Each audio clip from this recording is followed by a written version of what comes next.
자, 가족 태우고 바다로 돌진. 전남 진도에서 있었던 일입니다. 일가족 4명이 탄 승용차가 바다에 빠졌습니다.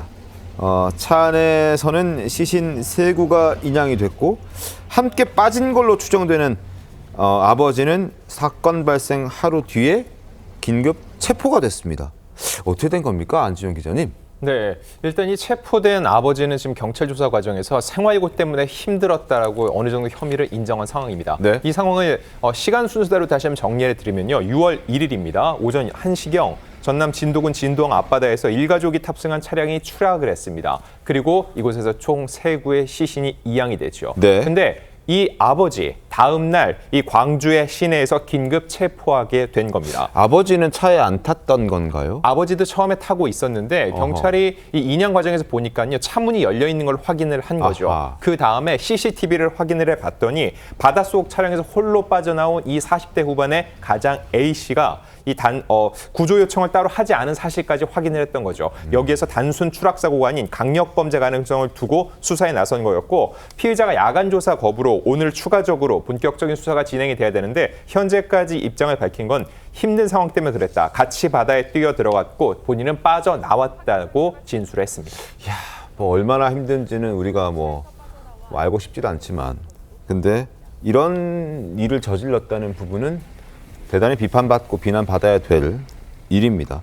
사전 계획 가능성도 언급이 되고 있던데요, 신현영 의원님? 예, 실제로 사건 당시에서 가족들의 휴대폰이 모두 꺼져 있었습니다. 그렇기 때문에 위치 추적이나 이런 부분에 있어서 자유롭게 하기 위해서 광주에 사는 이 가족들이 결국에는 신안 앞바다까지 간 거 아니냐라는 생각이 드는 부분이고요. 결국에는 이 사건이 드러나게 된 계기가 두 아들 중에 한 학교의 교사가 아들이 학교에 나오지 않다 보니까 경찰에 신고를 하게 됐고, 그러면서 아하. 진입 파악을 하면서 가족들이 이렇게 사체로 발견된 거에 대한 상당히 안타까움이 있고요.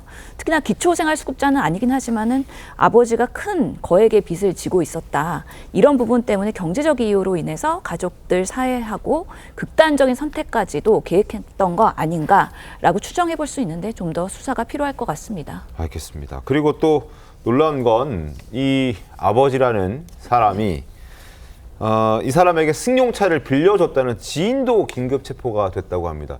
뭐 지인이 있다, 그럼 사전에 모의했다라고 볼 수도 있고, 그렇다면 이건 뭐 사전에 계획했다, 그리고 공범까지 함께 처벌받을 수 있는 상황 아닌가요? 아마 저 승용차는 이제 사고 당시에 물에 들어갔던 그 해당 승용차가 아니고 저 아버지가 그 이후에 살아 돌아와서 네. 도피하는 과정에서 빌려줬던 것 같아요. 그렇다면 그 해당 아버지의 저런 범죄 사실을 알고도 빌려줬다면 범인 도피죄가 되는 거고, 네.